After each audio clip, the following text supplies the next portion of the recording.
Welcome, one and all, to Scotch and Smoke Rings. Good to have you on the program today. Thank you for joining me. There's no gameplay today. We're going back in time to old school Scotch and Smoke Rings.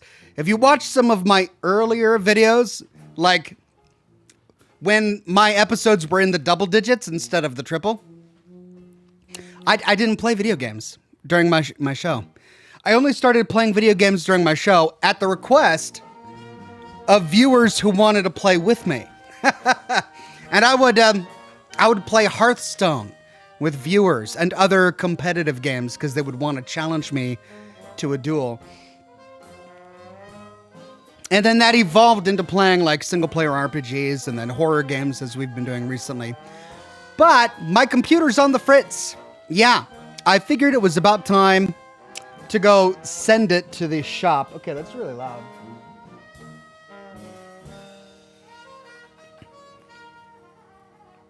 Let me turn that down just a bit. Man, that was loud.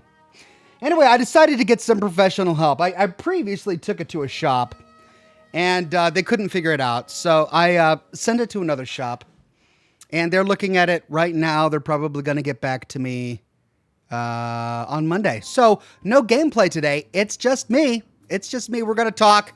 We'll probably talk about the Fallout Season 2 trailer that was released 2 days ago, because I just published a video on my thoughts and everything that I noticed in the trailer. Had a great time watching that trailer. It was a ton of fun. I'm really amped about Season 2. And so, yeah, if you want to talk about that, let's talk about that. Otherwise, we'll talk about whatever you guys want to talk about. But yeah, we're going to do the show for about an hour, and I have family over, so at that time, I'm probably going to end the broadcast. That's the plan for tonight.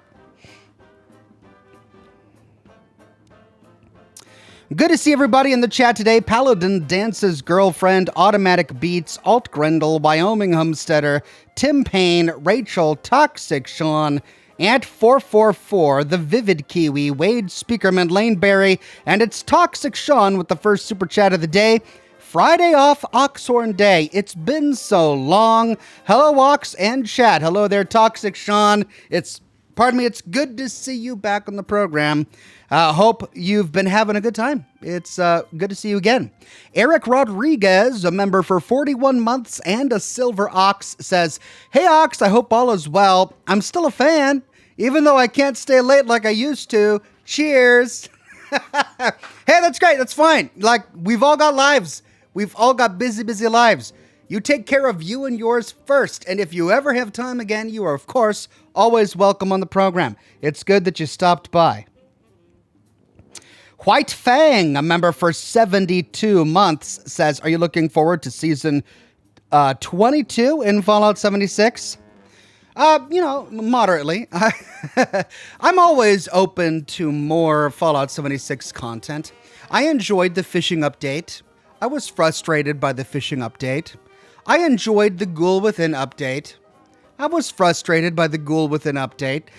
With Fallout 76, each update seems to be, it's got a hefty list of pros and cons, which I've been covering. So we'll see how I feel when Season 22 comes out. But yeah, I am passively, not actively, interested in Season 22. Dong Ho Choi says, "Did your water cooling loop explode again? Lol. No, this time I have no idea what could possibly be wrong with it, and neither did the first shop that I took it to." Toxic Sean says, "Most likely 14th gen Intel bug, well-known issue." See, I think I might have had that, but I also think that I solved it. Because when I got my new computer put together, I suffered problems that were probably due to the CPU. So I made some changes to the BIOS based on a bunch of guides that I read online, and it seemed to do the trick for a while, and then things just started suddenly not working. So we'll see. Tim Payne says, hello, Oxhorn. Haven't had a chance to watch the live in a while, but glad to be here. Thank you, Tim Payne. Glad you're here as well. Enclave Leader says, I made a comment months ago about the types of power armor we will see in Season 2. Of course, I wanted to see a T-51B, but we got Operation Anchorage. We did. We got Operation Anchorage, and it's good to see a bunch of T-45, which is exciting. That said, we'll probably see T-51 at some point. I can't imagine they're going to get much farther into the series without showing us some T-51. We've got T-45. We've got T-60. I mean, they're going to have to show Enclave soldiers at some time, at which time we're going to get X-01 or the advanced power armor. Yeah, they can't not show us T-51. So it'll come. It'll come.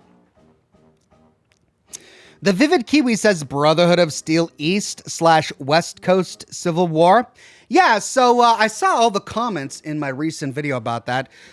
For those who missed the trailer and missed my video, there is a scene in the trailer where there are 4 airships. 4 Brotherhood airships that look exactly like the Prydwen, all in one frame. And one of them is crashing. Now, many people said that they saw, like, smoke trails coming from some of the other Zeppelins. They were inferring that the other Zeppelins somehow shot one of the Zeppelins down. I don't buy that, because I looked pretty closely at the frame, and there's a lot of clutter in that frame, but I didn't see anything that was indicative of, like, torpedo missile residue coming from one of the Zeppelins, or, bullet streaks coming from the Zeppelins or anything like that. Additionally, the Prydwen was unarmed. Like, the Prydwen doesn't even drop bombs. We can explore the Prydwen in Fallout 4, and there are no turrets, there are no guns, there's no kinetic weapons, no missiles. It's unarmed, right? Its weapons are the Brotherhood. Its weapons are the vertibirds, the soldiers aboard it. The ship itself has no defenses. And we don't get any impression in Season 1 that the Prydwen we see there is any different. So, unless we ever find out that the construction of one of those airships is different, that, they were actually constructed to have guns, I'm not going to believe that they were at Civil War. Now, could there be some sort of Brotherhood Civil War going on? Yeah. In fact, one of the thoughts that went through my head when I saw that scene is that Maximus was fleeing those 4 Zeppelins because he had bombed one of them, like he had planted a bomb on one of them. And that thought entered my mind because of his facial expression. He wasn't looking back over his shoulder, terrified in fear. He was looking back over his shoulder as if he had just stolen a pie off of a windowsill, right? His face kind of betrayed the fact that he might have been involved in that somehow. So I'm going to be interested to learn more about what actually happened at that time. That said, I still don't see any sign that the Zeppelins themselves were firing upon each other. And it wouldn't make sense because they're Zeppelins, right? Like, you can't have high explosives near a Zeppelin at all. Ever. Even if they're yours and you're firing away from you, hot shells are going to go places and you've got hot barrels from the weapons. No, they're Zeppelins. Bad idea.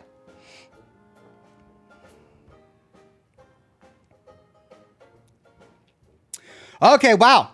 You guys got a lot to talk about. Let's see. Oh my God, I'm going to have to get through these.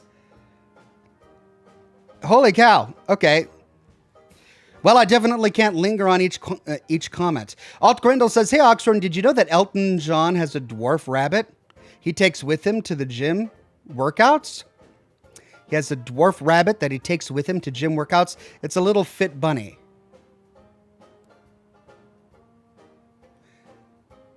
It's a little fit bunny as opposed to it's a little bit funny. Oh, okay, I got it. Yeah. I'm not well versed on Elton John songs, right? But I do know that one. So I think I got it. It's a little fit bunny. Dwarf rabbit. Very cute, Alt Grandel. Thank you for that one. Toxic Sean says Intel overvolt issues. Intel upped the warranty to 5 years. Well, my computer is still under warranty, so I think it's going to be okay. K-Bars BBQ says, should I play Fallout New Vegas and Fallout 3? I love you. You are awesome. That's a great question. I love you too. You are awesome too. And yes, you should play both Fallout New Vegas and Fallout 3. Doesn't matter which order. Just do one and then the other. Or do both at the same time. They're both great. Paladin Dance's girlfriend says, I've been trying to reach you about your computer's extended warranty. Well, too late. It's already in the shop. Toxic Sean says, when issue starts, probs gets worse over time. Quite possibly, quite possibly. We'll see what they say when they get it, because it is still under warranty. We'll see what they can do. Alien Face became a Silver Ox. Thank you so much, Alien Face. The Easy Life says, Evening Ox, question, if you haven't already, would you do a lore video on the whole brand of Nuka-Cola and its role in the Fallout universe? That's a great question, and it's actually on my list. It's high on my list of lore video ideas to do. I haven't done a video on the entire story of Nuka-Cola as a corporation, but it's something I want to do. It's something I'm planning to do. Brandon Beltfed says, no game, no problem. Happy talking about the Fallout trailer for the next 4 hours. Cheers. Brandon, it's 1 hour. I'm not doing a 4-hour broadcast without a game. I'm here for 1 hour, and then I'm going to go spend some time with the family that I have over. So no, not 4 hours. TT Ryuan says, what do you theorize about what happened to the Kings, and why do they look like ghouls? Yeah, I mean, I talked about that briefly in my video. I mean, we don't know. They're feral ghouls, though. Yeah, the Kings are feral ghouls. I mean, we don't know what happened. I mean, it could have been anything. It could be due to one of the endings, one of the factions that wanted them dealt with, maybe dealt with them with radiation. It could be that there was a huge rad storm that swept into Freeside and New Vegas a couple of years after the events of Fallout New Vegas, and it turned them into ghouls or something. I don't know. Like, we have no idea. But yeah, the Kings are ghouls, feral ghouls. That was really the only sad part about the video, about the trailer. Mobius Ouroboros says, how would you feel if the Courier makes an appearance in Season 2? I mean, I'd be intrigued, but I wouldn't like it. I as a general rule, I don't like it when Bethesda sets in stone or Interplay sets in stone canonical information about the player's choices, which is something Interplay did in the opening strategy guide for Fallout 2. They essentially said that the original Vault Dweller was a man, and that Dogmeat died at Mariposa. They basically ended the story of Fallout 1 by giving you a synopsis of what really happened so that you can begin Fallout 2. And I don't like it when they do that. I didn't like it when Interplay did it there, and I don't like it when we get canonical endings to other Bethesda games as well. The canonical endings to Fallout 3 weren't quite that bad because Fallout 3 was essentially really linear. I mean, even if you sided with the Enclave, the effects were essentially the same. There's no ending to Fallout 3 where John Henry Eden lives, and you become a general in the Enclave or anything like that. I mean, yes, you can destroy the Brotherhood of Steel. You can divert the bombs from, I believe it was the Bradley Hercules, to attack the Pentagon, which is really interesting. But there's clearly a good ending and a bad ending to Fallout 3. And obviously, it's the good ending that happens, right? Whereas Fallout New Vegas is a little bit more nuanced. There is no really good ending. They're all kind of good in some ways and all kind of bad in some ways. I mean, really the only clearly bad ending to New Vegas is Caesar's Legion. The other three have bad things that happen, but also have their pros and cons. So, it's far more nuanced. With Fallout 4, it's going to be interesting because all four factions in Fallout 4 have pros and cons as well. They took a page out of the chapter of Fallout New Vegas when crafting the factions for Fallout 4. So, yeah, even the Institute itself has a lot of arguments in its favor, despite them clearly being evil. Retrowave became a Bronze Ox. Thank you so much, Retrowave. Toxic Sean says, do you know if you'll be doing a watch-along Fallout Season 2? I don't know. Maybe. I want to. But it's going to really be about time, right? Because it took an enormous amount of time to do that. I mean, we streamed the entire season all at once. What was it, 8 hours? So it was a long marathon of a live stream. And I had childcare at the time. I had someone who was able to watch my children for me so that I could do that And I no longer have that, so unless I do it in the middle of the night while the kids are asleep, it's just much more tricky now. So I don't know if I'll be able to do that or not. Ian Chamberlain says that what plot twist will happen in season 2? EO. Oh, in your opinion. Plot twist. I think the ghoul is going to be in for a surprise. I think he is heading to New Vegas to confront Mr. House with preconceived notions about Mr. House's involvement with the end of the world. And I think he's going to be surprised when he learns the truth. I think Hank McClain is going to have the scales fall from his eyes. I think he's heading to Vault-Tec headquarters because he's in search of answers. He believes that what he did was right because he's been brainwashed his entire life. But seeing his daughter turn on him like that, even after everything he did to his own wife, I think it's incredibly hard to be a man like Hank and not have that affect you in some way. So I think he really needed to get some answers, and that's why he went to New Vegas, to find House, to find the Vault-Tec headquarters, and just, he needs someone to tell him that what he did was right. He needs someone from Vault-Tec to approve him and pat on the back and say, yeah, you're right. What you did was excellent. We had to get rid of Shady Sands, and your wife's sacrifice, I know you sacrificed her. It was good for you to do that. It's okay. That's what he needs. But he's not going to get that. Instead, he's going to find corruption and people who don't care about him, and the scales are going to fall from his eyes. That's what I think is going to happen with Hank.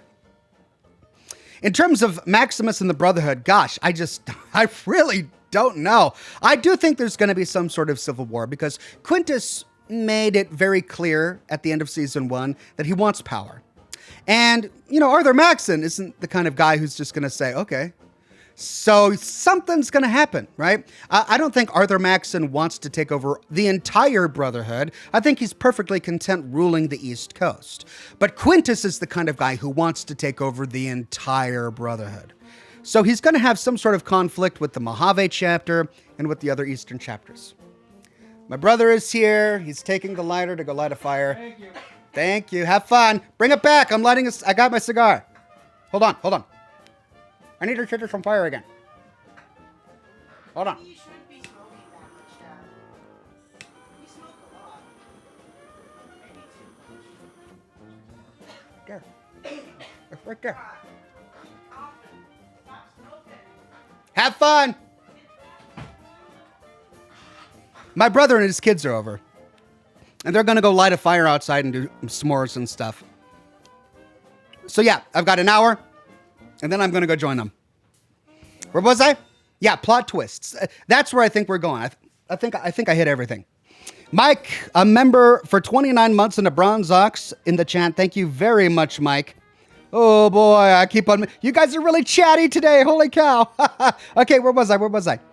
Beaverhausen says, I recently went back to Mundown. Good memories. Wasn't that just a creepy but really creative and unique game? I thoroughly enjoyed playing that. I think it was, 2 years ago now? During one of my charity live streams. Amanda Peterson says, ooh, and it flew off the screen. It was something about school. Yeah, Amanda Peterson says, your kids back to school as well? Early for Scotch and smoke rings. No, they're not. They start soon, but they're not back to school yet. I'm able to go earlier today because I have family over and they're able to watch my kids. Garrett Graham became a Silver Ox. Thank you so much, Garrett Graham. AI Radio says, which Fallout New Vegas ending do you think will be canon in the show? I covered that in the video that I published this morning. And I think it's the house ending. I think all evidence is pointing that way. I mean, listen, at the end of season 1, you've got Hank McClain, Cooper Howard, Lucy, and Dogmeat all going to the Mojave Wasteland, and they're not going there to go swimming. They're not going there to go gambling. They're going there to meet someone, and who are they going to meet? House. And they can't meet House unless House is alive, and the only way House is alive is if he won. And then in the trailer, we see Victor. The only way Victor is alive at the end of Fallout New Vegas is if House wins. Any other ending, the Yes Man ending, the Caesar's Legion ending, the NCR ending, ends with House either dying or going comatose. Either way, he becomes disconnected from the Lucky 38 and Victor disappears. But we see Victor in the trailer, and there's only one explanation for that. Now, it's possible that there are things outside of our knowledge that could explain it, right? We're limited by the knowledge of what we've gotten from playing the game. But what if there were other things that happened between the end of the game and the beginning of Season 2? Like, for example, maybe there was a hiccup in the programming in the Lucky 38 that allowed the AI that is Victor to escape the Lucky 38 and find his chassis again and start roaming the wasteland. Maybe, right? But they would have to explain that in the show. But from everything we see, I think it's probably the house that won New Vegas. Enclave leader says, what if Lucy getting captured by the Legion gets the NCR involved somehow? Also, the armor we see similar to Lanius can be Tribal's officers, similarly from the Lonesome Road DLC, like the named one. That's true. The named ones from the Lonesome Road DLC do look a lot like Legate Lanius's armor. But I think that it's pretty safe to say that it is Legate Lanius's armor because it's being worn by a legionary, right? And we saw Caesar's Legion camp, the camp of Caesar's Legion. We saw all of their soldiers. We saw all of their officers. And the only person who wore that armor was Legate Lanius. And, you know, if the show was taking place in Hopeville, that would be different. But it's not. It's taking place in the Mojave Wasteland. So I'm pretty sure that's Legate Lanius's armor. A bit of everything says, what if the scene with the ghoul and Victor takes place at Camp Golf? It would explain the amount of NCR propaganda in it. Yeah, that's a great question. I had 3 places in mind when I saw the interior. The first was Doc Mitchell's house. The second was Jacobtown. And the third was Camp Golf. And I thought about all 3, and I'm leaning towards Doc Mitchell's house, mainly because Victor has an established history going to Doc Mitchell's house. It's right outside Doc Mitchell's house where we meet Victor for the first time because he brought the courier there after digging him up out of that shallow grave. Second, it's the only location that has lights and paraphernalia set up similar to what we see in the trailer. And it can be explained by Doc Mitchell being a doctor, right? He's going to need lights that he can use during examinations. He's going to need exam tables and lab tables and things like that. And we saw stuff similar to that in the trailer, which is why I ultimately leaned towards Good Springs than Jacobstown or Camp Golf. But you're right, there is NCR propaganda on the wall of that interior structure. So it could very well be Camp Golf, yeah. Mobius Ouroboros says, based on what we've seen, I have a strong feeling that Yes Man might have one. Your thoughts? Well, that's an incomplete thought. You're probably referring to a previous thing that you said, and I'm going to have to scroll up. Okay, previously you said, how would you feel if the courier makes an appearance in Season 2? And I said that I didn't like the idea because I don't like it when things that are supposed to be in our control are defined. And then, based on what we have seen, I have a strong feeling that Yes Man might have one. Your thoughts? Okay, even then, it doesn't make sense. Have one what? What does Yes Man have? Yes Man might have one what? I don't know. Rachel says, love the vid. Nothing could be more Oxhorn core than noting that Novak doesn't really have a pool. I was tempted whether I should leave that in or not, because I'm sitting there like, oh, that's a cool scene with the dude exploding in the pool. Wait a minute, Novak doesn't have a pool, and I almost got mad, and then I'm like, I can't get mad about that. It's Novak. They've got Dinky the dinosaur, who's turned the wrong way. By the way, he's facing the hotel. He should be facing the road. Anyway, I could have mentioned that too, and I didn't. I'm just like, you know what? I'm going to enjoy this. It's Dinky the freaking dinosaur. They recreated Novak. I'm going to be happy. I'm not going to be like, oh, that has a pool and that didn't have a pool, and that dinosaur is facing the wrong way. Even all that's true. All of that's true. But I decided not to get upset about it. Lazarus of Death says Max and his friend seem to be running from the airships that look as they shot down the one. Think that Max and his friends stole it and got chased down. Also wonder if the Brotherhood of Steel got material from Area 51 for the extra ships. It's quite possible. I mean, now that the Brotherhood of Steel has cold fusion, which is essentially unlimited energy, they're going to be one of the most wealthy and one of the most powerful factions in the entire Wasteland. Depending on how much time went between the end of Season 1 and the beginning of Season 2, they could have had a bunch of technology created by then. That said, alien technology could certainly explain some of what they have. Though, I mean, it took how many years for the Brotherhood to build the first Pridwin? 3? Was it 3 years or 4 years? It took a long time, and they don't really have that much time. They got cold fusion at the end of Season 1, and the Ghoul and Lucy are traveling from California to Nevada on foot. It doesn't take 3 years to do that. So those Zeppelins must have been built already just somewhere else in the world at during the events of Season 1. So whose Zeppelins are they? That said, I think your instinct that Maximus and his new friend might have been flying away from whatever they did on one of the Zeppelins, or running away from whatever they did on one of the Zeppelins, that's a great instinct. And I think I saw that on his face a little bit while he was running. Yeah, that could certainly be it. Alien Face says, no game tonight? If so, I'm still here, Ox. Thank you, Alien Face. That's right, no game tonight. But we're having a great time talking about the new Fallout Season 2 trailer that was released a couple of days ago. The Vivid Kiwi says, seeing Mr. House still alive in Season 2 will either confirm his ending as canonical or potentially debunk it. Will we see the Ghoul reunite with Mr. House? Yeah, I think so. Of course, I don't know for sure, but I think it's all pointing in that direction. They've already established in the trailer that they've got a bunch of pre-war setup of the Ghoul having a relationship with Mr. House and a confrontation with Mr. House. It feels weird for them to do all of that pre-war setup for there not to be a post-war payoff. And the post-war payoff could really only come in the form of another confrontation between the Ghoul and Mr. House, which kind of means that he needs to be alive for that to happen. And if he's alive, then he won the events of Fallout New Vegas. So yeah, I kind of think that's where it's headed. Katie Finch says, Aox, longtime fan, are there any characters that you think could come back with the second season? Doc Mitchell, Sunny Smiles, any Novak settlers? Well, yeah, I mean, any of them. It's only been, 18 years? Something like that? So yeah, it could literally be any of them. And I mean, we could go through and do a name, who's who of names, like No Bark Noonan, sure, Cass, sure. We could go through it all, but literally anyone could potentially show up again, because it hasn't been that long of a time. Will they show up? I think we'll probably see a couple of people. I don't think it'll be a lot of people, but I think we'll probably see a couple of people. I don't know who. Maybe Sunny Smiles, maybe Cass, maybe Doc Mitchell. Who knows?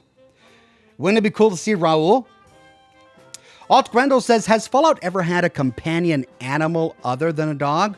What alternate animal would you like to see? I mean, well, we've got kind of a companion Deathclaw in Fallout 2, but he's sentient, so he doesn't really count as an animal because he's a talking sentient Deathclaw.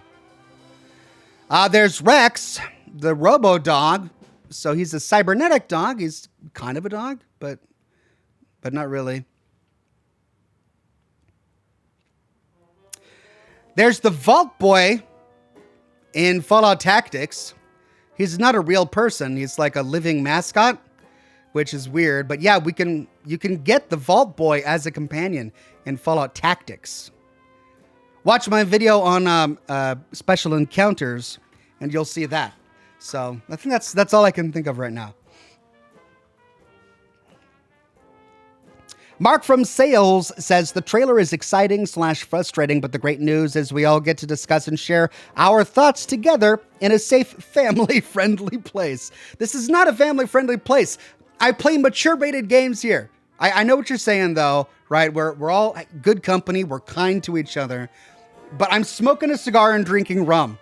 and I play mature rated games. This is not a family friendly broadcast. I don't let my kids watch it, all right? But yeah, I get what you're saying.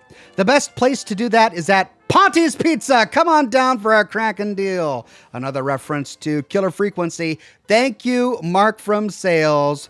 Ball Basher 69, lovely, says, should we get a reboot of the series?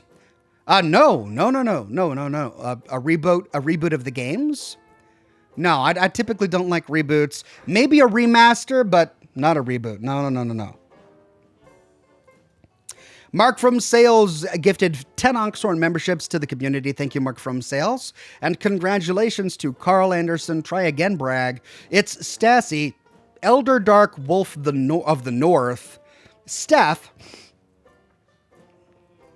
Redneck in a Dodge, Quest Haven, X Delicious Milk, Snowbird 8822, Diamond Lion Gaming, and holy cow, it flew off the screen again. Let me see if I can scroll up and find that.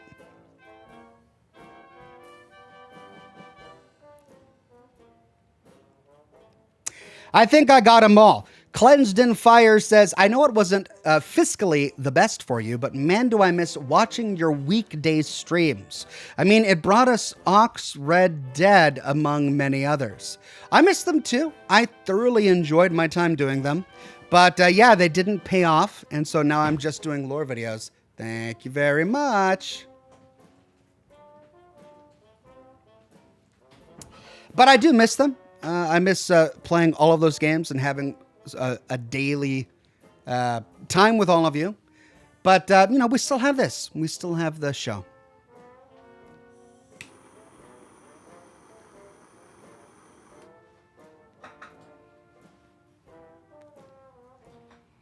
Mark from Sales says, Oxhorn brother reveal at 2 million subscribers. You know, old school viewers are going to recognize him because he's been on the program before. Back in the day, he co-hosted a number of broadcasts with me a long time ago. Enclave Leader says, check Maximus's poster. He has the cold fusion. Ooh. Oh. So you think he might have stolen cold fusion from Quintus and then followed after Lucy, which would give the Brotherhood a motivation for going to the Mojave. There it is. I wondered in the video why they would be going to the Mojave, but if they were trying to retrieve cold fusion from Maximus, that would do it. But we can't jump to too many conclusions just from seeing cold fusion in his backpack on a poster, though it certainly gives us an important hint. Because he's still working with other Brotherhood of Steel members in the trailer. He's still flying invertebrates. He's still running around in a Brotherhood of Steel uniform. So it'll be interesting to see how they put that together.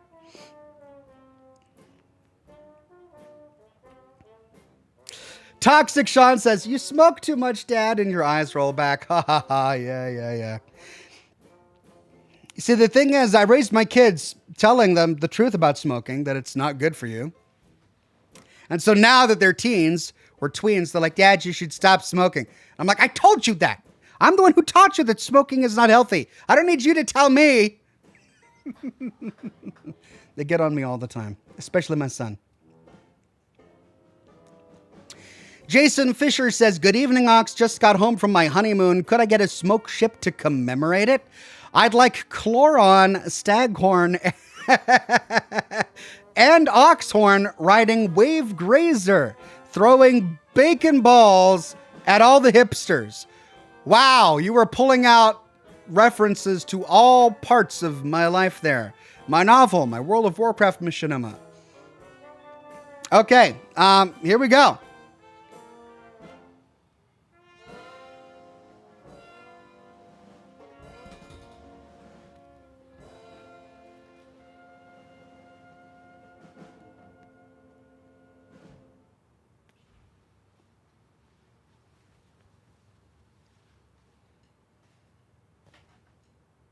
Ah! I hope you didn't blink. Because if you did, you missed it. But for the briefest of moments before your very eyes were Oxhorn and Staghorn and Cloron Hastings at the prow of Wavegrazer, sailing through the seas of Ketubim, throwing bacon balls to the creatures of the sea. Because everyone knows that sea creatures eat bacon. Now, throwing bacon balls at all the hipsters. So are you saying that there were hipsters in the ocean? Because Wavegrazer was at sea. I guess Jason Fisher thinks that mermaids are hipsters. Okay. That works. I'll take it. Thank you, Jason Fisher, and congratulations on your nuptials. Man of Warb says, the kings are ghouls now. Did one of them write a song called In the Gecko? In the Gecko. Oh my God. I don't have my thing handy, so I can't do the percussions sting. But that's great. Thank you, Man of Warb. Amanda Peterson sent 5 Oxhorn memberships to the community. Thank you, Amanda Peterson. And congratulations to Manuel Morales, Rachel T, Wizard of Smoke, Jared, and Joey B. Thanks again, Amanda Peterson. Wandering Paladin, a Silver Ox, and a member for 66 months, says, hey, Ox, 5.5 years. 5.5 years as a member. You, sir, are amazing. Thank you so much. I'm so glad you're here. Chininator, a member for 67 months and a Gold Ox, says, hey, ya friends. Hey, ya Chininator. So good to see you, my friend. Welcome to the program.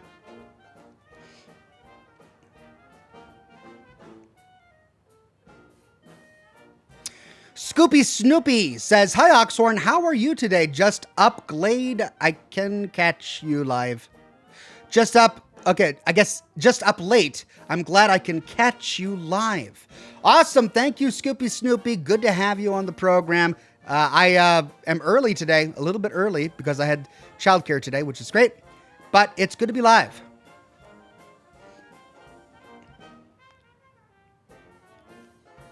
Mike says, hey, Ox, after the trailer for Season 2, what do you think is the canon ending for New Vegas? Yeah, this was asked earlier in the program, and I covered it in my video that I published this morning, but I think all of the evidence is showing us that House won.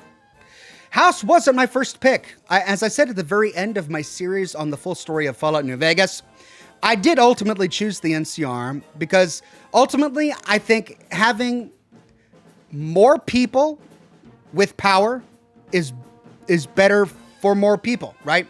And yes, the NCR is a flawed democracy, but it's still a democracy. House, I do think, has good intentions, mainly because he loves himself and he lives in Vegas. So therefore, he wants Vegas to succeed, right? That's why he wants to do good for Vegas, but he doesn't care about Freeside. He doesn't care about the rest of the Mojave, really. He really cares about himself and his Vegas, and that's it. So he's all right. He's my second best option. The Legion is the worst. I think Yes Man is my third favorite option, mainly because it's not the independent ending that many people are leading us to believe. Because it's not an independent ending. It's an autonomous AI ending. Yes Man leaves the world and leaves the courier at the end of the game by saying, hey, I'm going to go upgrade my personality so it's more assertive. I'll be back in a little bit. I don't want an AI in control of Robert House's army who now has become a little bit more assertive. That does not make me feel comfortable. So yeah, the Yes Man ending is number 3rd, then it's House, then it's NCR. So they could have been worse. Like if they had made it that Caesar won, I'd be very upset. House, I would have preferred the NCR, but I'll take House.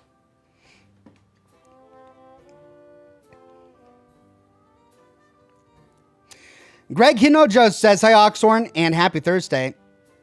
Do you think there's any chance that I'll show up in Season 2?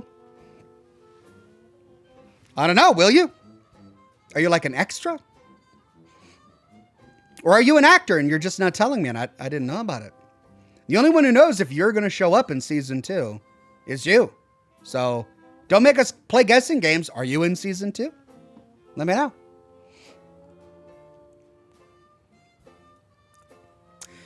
Spoon says, I believe the death claws at Quarry Junction migrated to Vegas. It would explain how it could fall so quickly and not have the issue of explaining what happened after Hoover Dam. I don't think they're going to be able to avoid it. It's just impossible. How can you go to New Vegas and not tell us what happened to the Hoover Dam? You just can't. It would be so unsatisfying. Like, I ultimately, I don't like it when they, write in black ink the events of a video game. But if you're going to take a show, a TV show, to a location that was visited previously in the games, you can't not answer some big questions.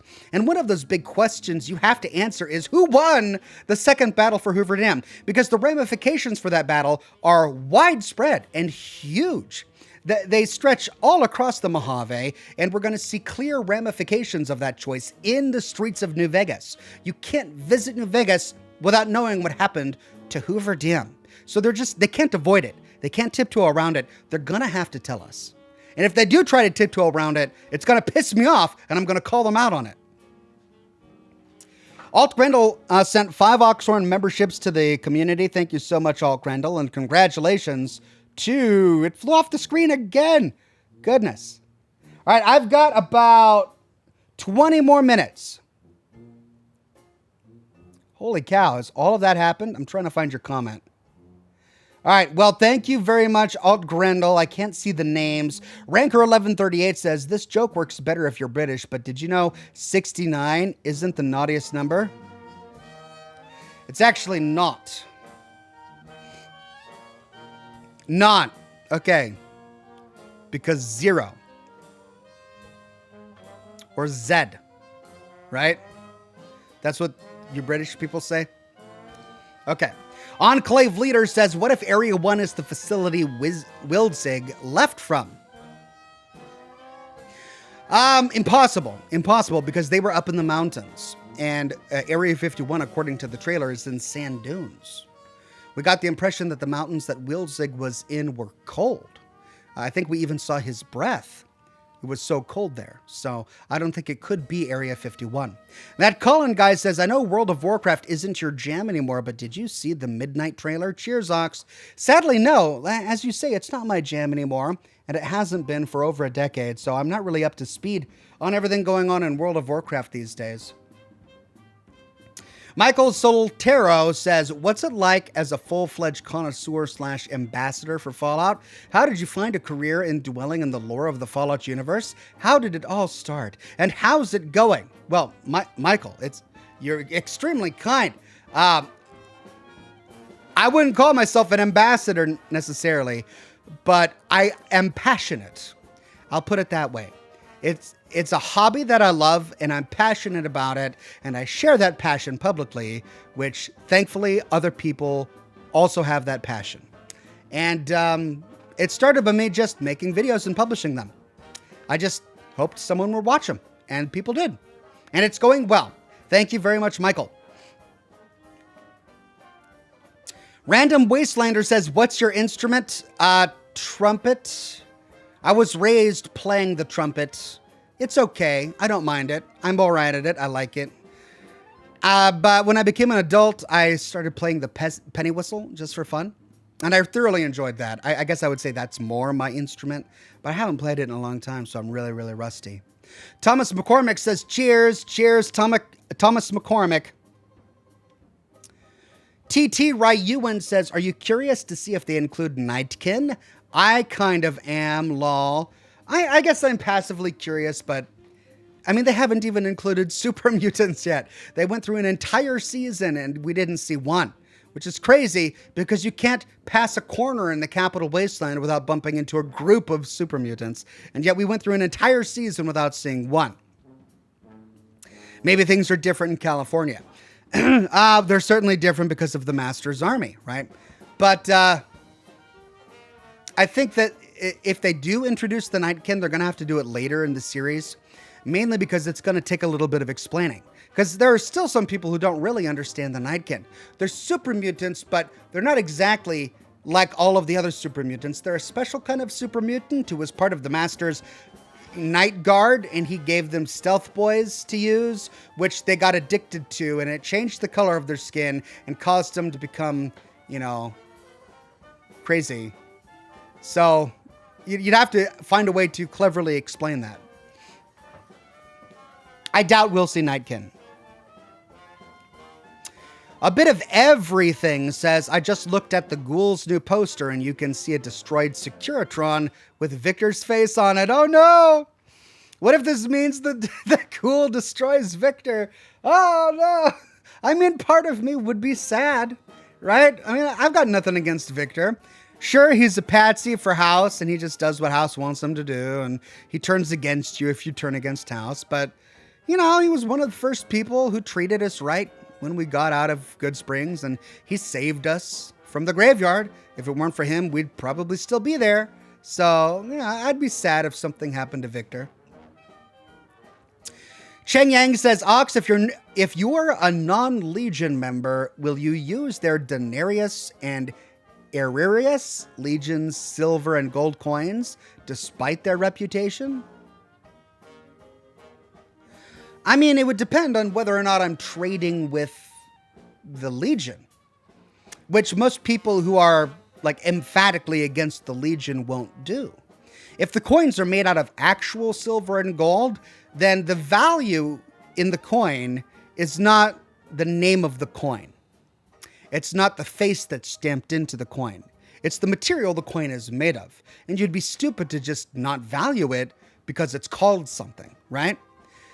But if it's not made of valuable materials and it's made of pewter or something, but it's got Caesar's head on it and it's called a denarius or something, yeah, I mean, I don't really know if I would want to value that.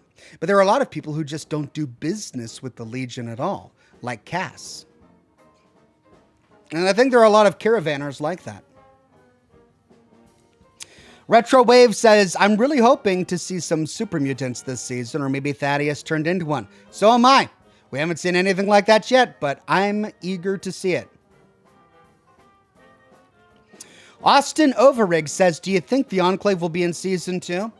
Maybe. Maybe not, Honestly, I mean, if I were projecting where I think the series is going, I think that they're going to have an ultimate bad guy. And they're going to save the ultimate bad guy for the end of the entire series. And I believe they do have a solid end for the series in sight that they're shooting for. It's not going to be one of those TV shows that just goes on and on and on, season after season. I believe it's got a definite end. So I think they're probably going to save the Enclave to be the villain of the final season. That said, the Enclave may show up from time to time throughout the series, like they did at the beginning of season 1.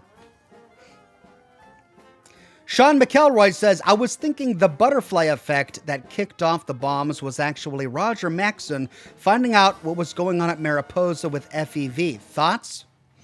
I think that's way too late in the Fallout timeline, because Roger Maxson only found out what happened with FEV a few days before the bombs dropped. And there were already so many things in play that led up to the launch of the bombs, including the infrastructure necessary for Vault-Tec to have all of these, to have access to pre-war America's nuclear launch silos, the hostilities between America and China that Roger Maxson had absolutely no part of. Like, he served in the military, but he wasn't responsible for the animosity between China and America. It was the fossil fuel wars that really led to that, and also the political differences between China and America. So there's a lot going on that led up to the apocalypse that Roger Maxson wasn't involved in at all. So if we're going to look at the beginning of the butterfly effect, it's going to be way, way, way down in the timeline of the Fallout universe.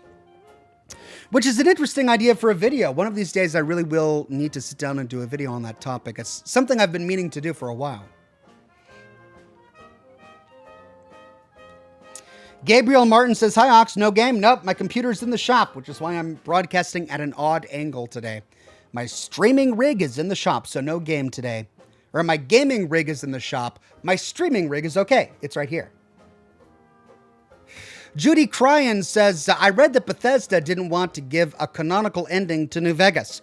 How would that work? Seriously, stalemate?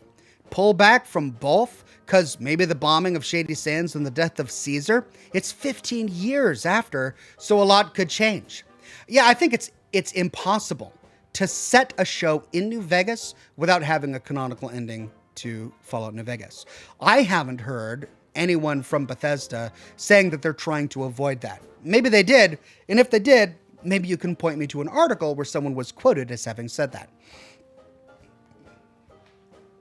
I understand them wanting to avoid making a canonical ending to New Vegas, but you either do it or you either don't do it at all. Or if you do it, you go in feet first, right? You don't dance around it. You can't, flirt with it, because that's just going to anger people. It would anger me if they just flirted with New Vegas and they gave us a hint about that character and a hint about that ending and just nothing, like we didn't get anything. You either do it or you don't. I would have preferred that they didn't do it, because I would prefer the games to be separate from the show. But if they're going to do it, and clearly they're going to do it, I want them to do it with gusto. I want them to go all in. I want to see New Vegas. I want to see some of the other factions, not necessarily all of the people. I really don't want a parade walking by of everyone who showed up in Fallout New Vegas. That would just be tedious and annoying. I want the plot to advance, and if they can throw some references and nods to the games that also advance the plot, that would be perfect. That's what I want to see.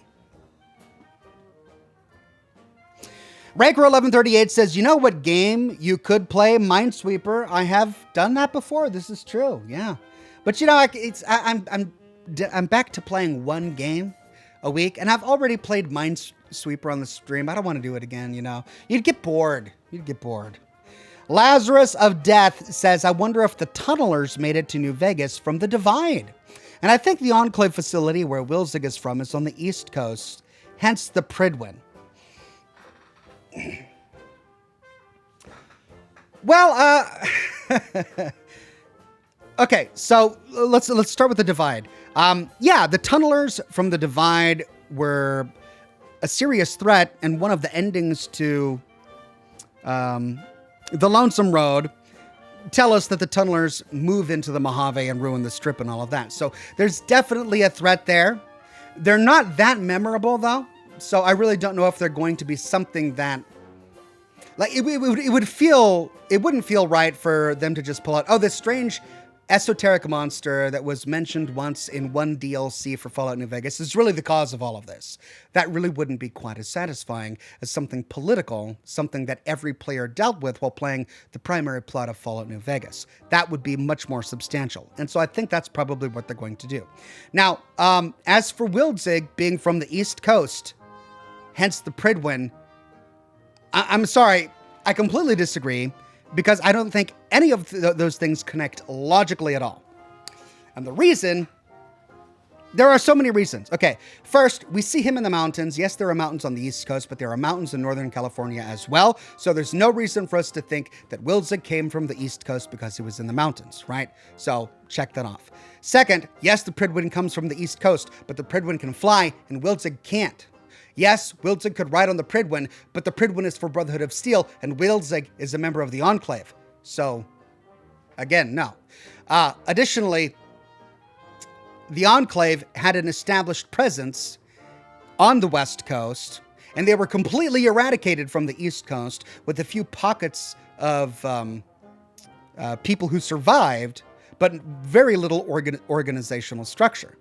Whereas on the West Coast, after the destruction of the oil rig, all Enclave members went into hiding. They integrated with the NCR, but it's totally and perfectly possible that some officers, went underground and reformed the Enclave in a government lab somewhere and just laid low trying to re-stabilize their power. There's nothing gained from saying that he got from the East. He came from the East Coast. It doesn't make the narrative simpler. It doesn't solve any problem. It just makes it a more complicated story to tell. So I'm pretty sure that he came from the West Coast, and the Enclave facility is in the mountains of Northern California. I don't think it's connected to the Pridwin at all.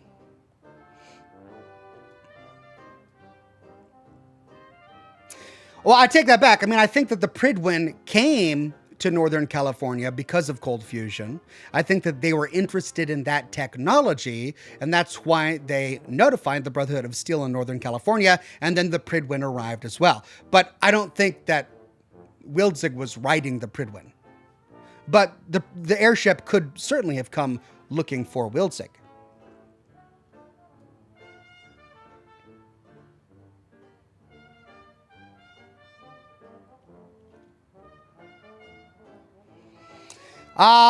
In Jetavel says, I'm 100% sure the ghoul is fighting the Great Khans in Novak. You can see their flag, their graffiti, a guy wearing their armor, and even a motorcycle. Yeah, you're probably right. It probably is the Great Khans. Samurai Revan became a Silver Ox and is a member for 16 months. Thank you so much, Samurai Revan. Timberjack, a member for 35 months, says hello and good night. Have to get up at 3, so I'm gonna snuggle my Oxhorn body pillow and listen to you lullaby me to sleep with your dulcet tones. That's so good. Timberjack. That just makes me so happy.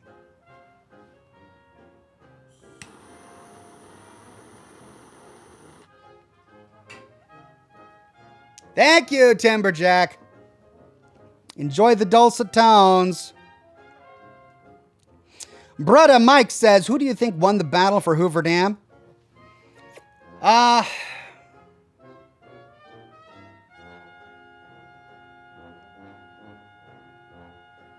That's interesting. I mean, even if Mr. House won, it ultimately doesn't matter who won the battle for Hoover Dam. Because House shows up. Well, if it's the House ending, it's got to be the NCR, right? Because House wants you to work with the NCR to win the battle for the Hoover Dam, and then he takes over with his Securitron army, and he forces the NCR to stand down. So if House wins, then the NCR won the battle for Hoover Dam.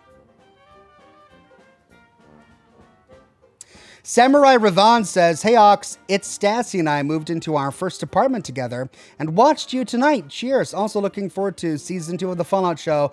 Death Claws, I know, that's exciting, and congratulations to both of you. Jocelyn Ryan says, had to pop in for a bit of Scotch and smoke rings to get my +1 to strength and charisma buff. I'm pretty sure the -1 to intelligence is just incidental. Ouch! Jocelyn Ryan, ouch! Cheers from the from the Traveling Ryans. Thank you, Jocelyn Ryan, for that wonderful compliment. Man of Warb says, it's too bad that New Vegas didn't have a challenge called Render unto Caesar that which is Caesar's for killing Caesar with the Legion coin shot. That's a wonderful play on words there. I love it.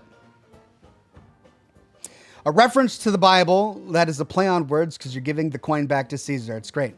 Andrew Yabagai says, how do you think the Brotherhood, my favorite, built all those airships? We talked about that a little bit earlier. And, since it takes so long to build one airship, 3 years, according to, or was it 6? I forget.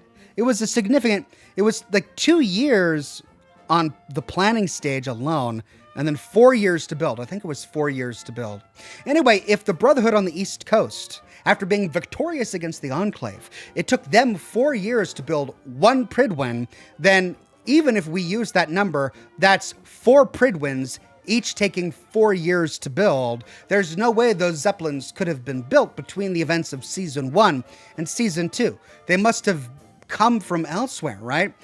At the end of Fallout 4, Elder Maxon must have shared his technology, including blueprints for the Prydwen, with the Elders on the West Coast, and they must have immediately all gone into production of their own airships for us to see so many of them in the trailer.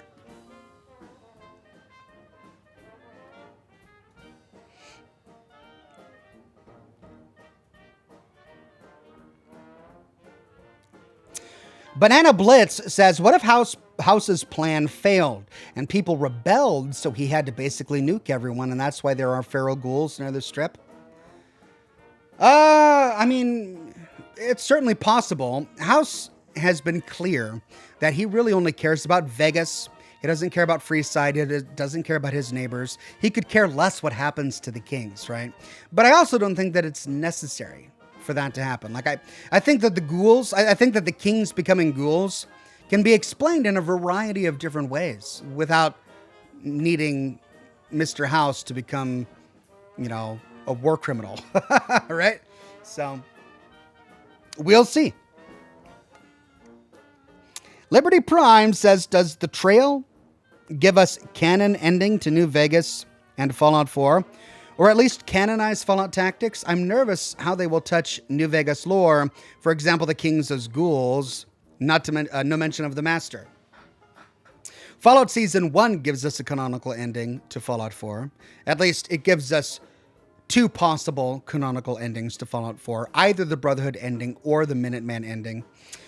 Season 2 likely gives us a canonical ending to Fallout New Vegas. It's probably going to be the house ending. And we might get some more Brotherhood lore that's going to narrow down which of the factions won at the end of Fallout 4. So we might get a canonical ending to Fallout 4 out of the Fallout show as well.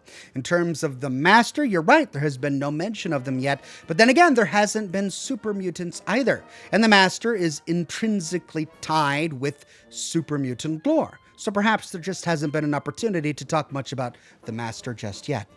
Bass Demolitia says, canon ending, Courier knocks out House, Caesar, and Yes Man uses Animal Friend to lead the Death Claws to New Vegas, where he leads from the shadows. Wow, wouldn't that have been a cool ending to New Vegas? Wow. The Courier knocks out everybody and uses Animal Friend to just round up all the Death Claws and besiege New Vegas. Great. Andrew Yaba Guy says, yo, you think Arthur Maxson will be in the show? Probably not. I hope not. I hope not. Because they'll get him wrong. I mean, as much as I love what they're doing, they'll get him wrong. They'll cast the wrong person, and they won't understand the personality, and they'll just get him wrong. I don't want Arthur Maxson to be there. We'll see. We'll see.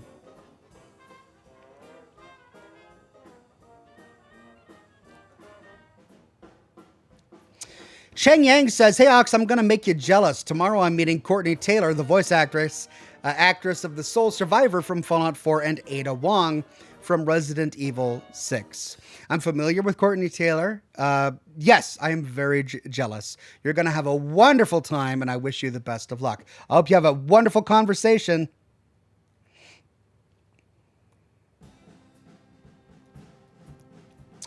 Brudda Mike became a Silver Ox. Thank you so much, Brudda Mike.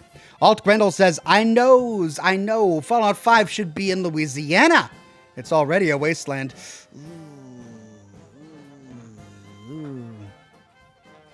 Imagine killing an enemy and looting Boudin.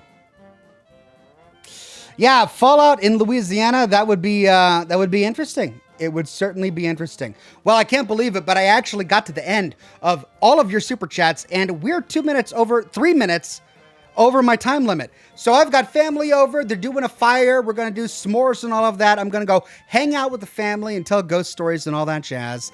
Sorry that I didn't have a video game tonight. I'm hoping that my computer will be fixed by next week. So I'll see you next week. Same Ox time, same Ox channel for more Scotch and Smoke Rings. Thanks again for watching. If you missed my video from this morning, go check it out. You're going to learn a lot about the latest trailer to the Fallout TV show. And as always, I'll see you soon with more lore videos and more live streams. Bye-bye now.